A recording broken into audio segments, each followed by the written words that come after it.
अस्सलाम वालेकुम वरहमतुल्लाह। Welcome students, आज हमारा एआई एजेंट क्रिएशन कोर्स का चौथा लेक्चर है, जिसके अंदर हमने 3 चीज़ों को कवर करना है। जैसे हमने पिछले लेक्चर में 3 चीज़ों को कवर किया था, इसी तरह आज के लेक्चर में भी हमने 3 चीज़ों को कवर करना है। तो सबसे पहले नंबर पर जो हमारे पास चीज़ है वो है यूजिंग कोड नोड्स, कि कोड नोड्स क्या होते हैं, इनके इस्तेमालात। और दूसरे नंबर पर if, merge, split, set, HTTP request और कोड्स नोड्स, ये सारे कोड नोड्स ही होते हैं। अब ये उसकी मुख्तलिफ़ किस्में हैं। अब इसका तारुफ़ करना है, इसकी वजाहत हम करेंगे। और तीसरे नंबर पर जो हमारे पास चीज़ है वो है डाटा फ्लो कि डाटा फ्लो क्या होती है, उसे हम समझेंगे। तो सबसे पहले हमारे पास जो चीज़ है उस पर हम आ जाते हैं कि कोड नोड्स क्या होते हैं, इसके इस्तेमालात क्या हैं। तो उससे पहले तो आपको नोड्स का पता होना चाहिए, जैसे हमने पिछले लेक्चर में कवर किया था, पिछले से पहले लेक्चर में कवर किया था मेरे ख्याल से, कि नोड्स जो होते हैं वो वर्क फ्लो के अंदर एक भी जो काम होता है ना, वो नोड कहलाता है। A node is a single step or task inside in a workflow, कि वर्क फ्लो के अंदर जो भी एक स्टेप होता है वो नोड कहलाता है। तो अब कोर नोड्स क्या होते हैं ये हमने समझना है। तो कहते हैं कि जी कोर नोड्स वो बुनियादी नोड्स हैं जो तकरीबन वर्कफ्लो के अंदर सबसे ज़रूरी एनेटर में इस्तेमाल होते हैं, यानी सबसे ज़्यादा जो इस्तेमाल होते हैं वर्कफ्लो के अंदर वो कोर नोड्स इस्तेमाल होते हैं। वो किस तरह होते हैं मैं आपको अभी तफसील से बताता हूँ, पहले आप इसके मुतालिक थोड़ा सा समझ लीजिए कि जो कोर नोड्स होते हैं वो ऐसे नोड्स होते हैं जो हर वर्कफ्लो के अंदर लाजमन इस्तेमाल होते हैं। सबसे ज़्यादा इस्तेमाल होते हैं जो वो कोर नोड्स होते हैं नेटन के अंदर। इन्हीं से डाटा बदलता है, बनता है, फिर आगे जाता है, कहीं जाके रुकता है और आगे सारा उसके प्रोसेस होते हैं। और ये जो सारी नीचे मैंने किस्में लिखी हुई हैं ये कोर नोड्स की किस्में हैं। तो उसके लिए सबसे पहले ज़रूरी है कि आपके पास एक कॉपी पेंसिल हो जिसमें आप ये सब कुछ लिख सकें जो मैं आपको बताऊं, ताकि आपके लिए बाद में पढ़ने में आसानी हो। तो ये जब सब कुछ हम समझने के लिए N8N के डैशबोर्ड में चल जाते हैं, वहाँ जाके मैं आपको मुकम्मल डिटेल से समझाता हूँ कि क्या क्या हमने करना है। तो ये देखें हमारे पास ये N8N का डैशबोर्ड है। सबसे पहले यहाँ से मैं इसका नाम चेंज कर लेता हूँ, वर्कफ्लो 2 की जगह यहाँ मैं लिख लेता हूँ लेक्चर नंबर 4। तो सबसे पहले जो मैंने आपको बताया था कि कोर नोड्स की तारीफ, मैंने आपको थोड़ा सा उसके मुतालिक समझाया कि कोर नोड्स वो ज़रूरी होते हैं N8N के अंदर, हर वर्क फ्लो में इस्तेमाल होते हैं। वो मैं आपको बताता हूँ किस तरह। यहाँ सबसे पहले हमने फर्स्ट स्टेप करना है, कोई भी यहाँ से ट्रिगर ले लें जैसा भी आप एआई एजेंट बनाना चाहते हैं। मिसाल के तौर पर मैंने एक ये शेड्यूल ट्रिगर ले लिया, या अभी इसके मुतालिक आ जाएगा कि आपने क्या शेड्यूल करना है। ये हमने अभी नहीं करना, ये हम अगले लेक्चर्स में करेंगे। तो एक शेड्यूल ट्रिगर ले लिया। अब उसके बाद हम यहाँ प्लस के आइकॉन पे क्लिक करेंगे। अब यहाँ हमने अगली चीज़ करनी है। तो यहाँ देखिए ये कोर का ऑप्शन है, ये हैं बेसिकली कोर नोड्स। नोड्स का मैंने आपको बताया हर स्टेप को नोड्स कहते हैं। अब ये जो स्टेप होगा ये नोड होगा, और अब उसके अंदर जो सबसे ज़रूरी है वो कोर नोड्स हैं। अब कोर नोड्स के अंदर पॉपुलर जो हैं वो 3 हैं, एक वेब हुक है, और दूसरे नंबर पे HTTP रिक्वेस्ट है, और पहले नंबर पे है वो कोड नोड है। ये सारे हमारे पास कोड नोड्स हैं, ये सारे जो हैं।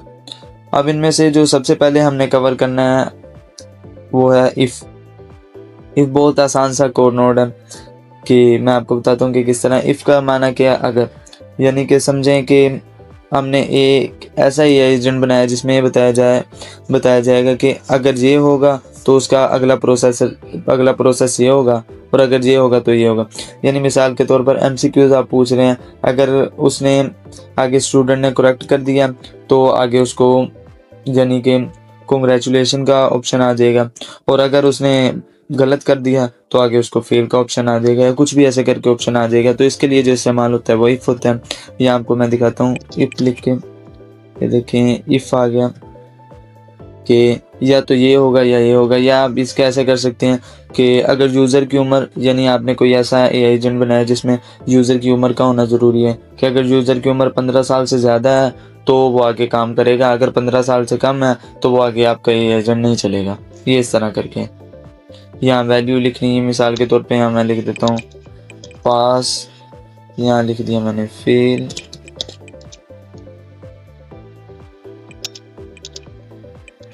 फेल लिख दिया। अब बैक टू कैनवास चलते हैं। अब ये हो गया। अब यहाँ से हम इसको रिप्लेस कर देते हैं, मैनुअल ले आते हैं, क्योंकि हमने अपनी एग्जीक्यूट को एक दफ़ा रन करना है, उसके लिए मैनुअल चलता है।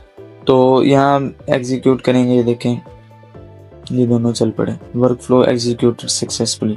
अब ये था इफ़। अब जो दूसरा हमारे पास कोड नोड था वो था मर्ज। मर्ज क्या होता है? मर्ज के जैसे कि उसके लफ्ज़ से समझ आ रहा है कि दो चीज़ों को मिलाने के लिए आता है मर्ज। यानी आपने कोई ऐसा ही एजेंट बनाया जिसमें दो मुख्तलिफ रास्तों से डाटा आता है, तो जब उसके अंदर दो मुख्तलिफ रास्तों से डाटा आएगा तो वो उसको एक जगह पे जमा कर देगा। यानी एक टेलीग्राम से आपके पास डाटा है, एक व्हाट्सएप से डाटा है, वो सबको मिक्स करके आपके गूगल शीट पे डाल देगा, मिसाल के तौर पे। तो अब यहाँ हम कोड नोड्स पे जाके देखते हैं कौन सा मर्ज, MERG मर्ज, ये देखें ये मर्ज का ऑप्शन आ गया। अब यहाँ इसकी मोड है कि कौन सी आपने मोड चूज करनी है। हमने यहाँ इसका सिर्फ मोटा मोटा तारुफ करना है, वो बाद में हम इसके इफ़ के मुतालिक एक AI एजेंट बनाएंगे और मर्ज के साथ एक AI एजेंट बनाएंगे, वो बाद में हम करेंगे इंशाल्लाह। अब ये मर्ज दो मुख्तलिफ रास्तों से कनेक्ट करता है। और इसके बाद जो तीसरे नंबर पे हमारा कोर नोड है वो है स्प्लिट, या अगर आप एडिटर हैं तो आपको बखूबी मालूम होगा कि स्प्लिट क्या किसे कहते हैं, कि काट देते हैं वीडियो को जैसे। तो स्प्लिट भी इसी तरह, कोई आपके पास डाटा वगैरह है उसको काट के आगे तकसीम कर देते हैं। यानी मिसाल के तौर पर अगर आपके पास 100 स्टूडेंट्स का रिकॉर्ड है, आप उन्हें एक साथ नहीं भेजना चाहते, या 100 ईमेल आपने भेजने हैं, आप एक साथ नहीं भेजना चाहते, तो उसके लिए आपको स्प्लिट नोड आपके काम आएगा कि वो एक एक करके भेज देगा, या पहले 50 को भेज देगा फिर 50 को भेज देगा। इस तरह स्प्लिट होता है। तो यहाँ से जाके सर्च करते हैं स्प्लिट कोड के बारे में। तो उसके लिए हम कोर में जाएंगे, यानी नोड कोर, और यहाँ लिख दें स्प्लिट, तो आपके पास स्प्लिट कोड आ जाएगा। ये देखें स्प्लिट आउट, ये सब। अब इसकी फील्ड्स हैं, जो डिटेल्स वगैरह हैं वो हम बाद में करेंगे। अब ये स्प्लिट कोड है, इसमें एरर आ रहा है क्योंकि हमने इसमें जो इसकी फील्ड्स हैं वो प्रॉपरली फिल नहीं की। तो ये हमारे पास बेसिकली था एक स्प्लिट आउट कोड। तो हमने कितनों के एक इफ़ के बारे में डिटेल से पढ़ लिया, मर्ज के बारे में, स्प्लिट के बारे में। अब हमारे पास जो है वो है सेट कोड, यानी कोर नोड्स में से एक होता है सेट कोड। सेट कोड किस लिए काम आता है तो वो उसके बारे में मैं आपको बताता हूँ। इसे डिलीट कर देते हैं हम। तो जी जो सेट कोड है उससे आप डाटा बनाते हैं, यानी आपके पास कहीं से डाटा आया, आप उसे बनाएंगे, साफ़ करेंगे, तब्दील वगैरह करेंगे। मिसाल के तौर पर जैसे मैंने आपको पहले बताया था कि आपने किसी ग्रोसरी स्टोर के लिए आपने एक एजेंट बनाया, तो उसके लिए आप सेट नोड इस्तेमाल कर सकते हैं दरमियान में। उससे ये होगा कि जो उसका डाटा वगैरह होगा, आपने कोई अपडेट करनी है कि इतना सामान आया, इतना सामान गया, तो ये सारा कुछ वो नई फील्ड बनाता है, नई फील्ड क्रिएट करता है। उसके बाद उसके स्टेटस वगैरह भी लगाते हैं कि ये हो गया, अब ये हो गया, यानी अपडेट इतनी में है, अपडेट इतनी आई है, तो ये सब कुछ ये बताते हैं।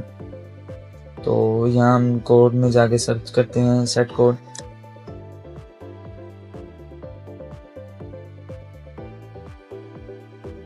यहाँ देखिए सेट कोड का एडिट फील्ड सेट, तो हमारे पास ये एडिट फील्ड्स का जो ऑप्शन होता है ये सेट नोड कोड है।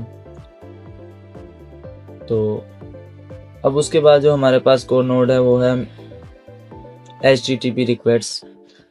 HTTP रिक्वेस्ट जैसे मैंने आपको पहले भी गालिबन बताया था कि HTTP रिक्वेस्ट वो होती है, ये जो नोड होता है ना, ये सारा इंटरनेट से कनेक्टेड होता है, यानी इंटरनेट से डाटा लाने या भेजने के लिए इस्तेमाल होता है। जैसे हमने अभी पिछले लेक्चर के अंदर ईमेल जो क्रिएट किया उसके लिए क्रेडेंशियल हम लेके आए थे, फिर वो हमने इसके अंदर लगाई, तो ये सब कुछ। तो HTTP रिक्वेस्ट के अंदर ये बाहर से हम कोई API लेते हैं और वो हम इसके अंदर लगाते हैं, फिर ये आगे वर्क करता है। तो मैं आपको दिखाता हूँ HTTP रिक्वेस्ट, ये बहुत पॉपुलर है। ये देखें दूसरे नंबर पर HTTP रिक्वेस्ट। अब यहाँ HTTP इसके मेथड है, URL डालना है और इसके बाद वेरिफिकेशन वगैरह जैसे होती है, उसके बाद ये क्या करना है आपने, ये सब कुछ है। और आखिर में जो हमारे पास है वो है कोड नोड्स। कोड नोड्स क्या होते हैं, जो डेवलपर हजरात हैं उनको तो पता होगा कोड नोड्स क्या होते हैं, कि जैसे आपने कोई लैंग्वेज, कंप्यूटर की लैंग्वेज होती है वो सीखते हैं, जावास्क्रिप्ट होगी, पाइथन होगी, ये सबसे पॉपुलर कोड नोड है। अब इसमें दो ऑप्शन है, दो एक्शन है कि एक जावास्क्रिप्ट में आप कोड लिख सकते हैं और दूसरा पाइथन के अंदर कोड लिख सकते हैं। जावास्क्रिप्ट में हम लिखें तो इसके लिए हमें ये देखें, यहाँ हम लैंग्वेज सिलेक्ट की है जावास्क्रिप्ट, देखते हैं ऑप्शन होगा, नहीं दूसरा पाइथन का, ये सब ऑप्शन। तो यहाँ हम सारा कोड वगैरह लिखेंगे और वो सब कुछ यहाँ हो जावास्क्रिप्ट। हम एग्जीक्यूट करके देखते हैं, एग्जीक्यूट वर्क फ्लो करते हैं, ये देखें जावास्क्रिप्ट से ये हो गया हमारी वर्क फ्लो, वो एग्जीक्यूट होगी सक्सेसफुली। अब ये हमारे पास थे जी सारे कोड नोड्स जो मैंने आपको बताया, इनके मुतालिक मोटा मोटा बताया। अब जो हमने इसकी डिटेल पढ़नी है, जो इनको इस्तेमाल करने का तरीका है कि किस तरह एआई एजेंट के अंदर हमने इफ़ को इस्तेमाल करना है, मर्ज को, स्प्लिट को, सेट को, ये इंशाल्लाह हमारी अगली क्लासेस में आएगा। अगली क्लासेस के अंदर मैं आपको बताऊंगा कि यहाँ इफ़ लगेगा, मर्ज लगेगा या कोड नोड लगेगा, किस तरह लगेगा। इंशाल्लाह हम इस सब को कवर करेंगे। आपने मेरे साथ रहना है, कोई घबराना नहीं। अगर कोई आपको परेशानी है तो आप पर्सनल में भी मुझसे पूछ सकते हैं। तो अब हमारे पास जो लास्ट चीज़ है वो है understanding data flow. Data flow को समझना है कि डाटा फ्लो क्या होती है। तो ये भी मैं आपको डैशबोर्ड में जाकर समझा देता हूँ कि डाटा फ्लो होती है कि डाटा एक नोड से दूसरे नोड तक जाता है। यानी एक यहाँ नोड है और दूसरा यहाँ नोड आ गया। मिसाल के तौर पर हम यहाँ कोई एआई एजेंट ले आए, इस एआई एजेंट, तो अब ये एआई एजेंट आ गया, ये दो कोर नोड है इसे। तो अब जो डाटा फ्लो होता है वो ये काम ये करता है कि जो डाटा होता है, जो आपका डाटा होता है, वो एक नोड से दूसरे नोड तक मुंतकिल करता है।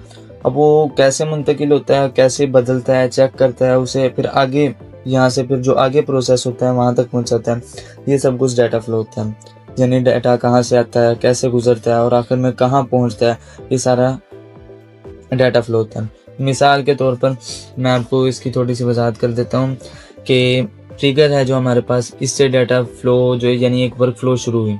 उसके बाद किसी ने वेबसाइट पे आपके किसी स्टूडेंट ने फॉर्म सबमिट किया, कोई वेब हुक पर पैगाम आया, वेब हुक के ज़रिए क्या कहते हैं आपका N8N के अंदर डाटा है। अब ये सारा जो उसके बाद क्या कहते हैं, आपने सेट कोड जो अभी हमने पढ़ा था कि बदलता है, साफ़ करता है, यानी कैनवा के अंदर मैं आपको दिखाता हूँ, ये सेट कोर नोड जो था ये फिर उसको साफ करेगा। उसके बाद क्या होगा, उसके बाद ये जाके दूसरे नोड में जाएगा। यानी दूसरा नोड मिसाल के तौर पर अगर इफ़ है तो वो कहेगा कि अगर यूज़र की उम्र इतनी है तो फिर आगे प्रोसेस होगा, अगर यूज़र की उम्र कम है तो आगे प्रोसेस नहीं होगा।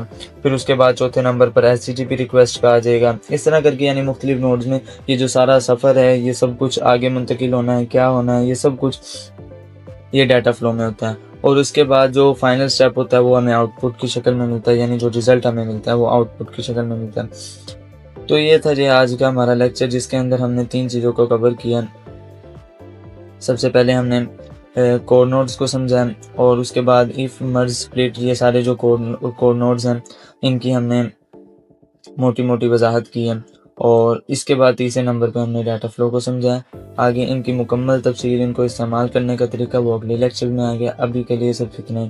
तो अगली क्लास तक के लिए अल्लाह हाफिज़, अस्सलाम वालेकुम।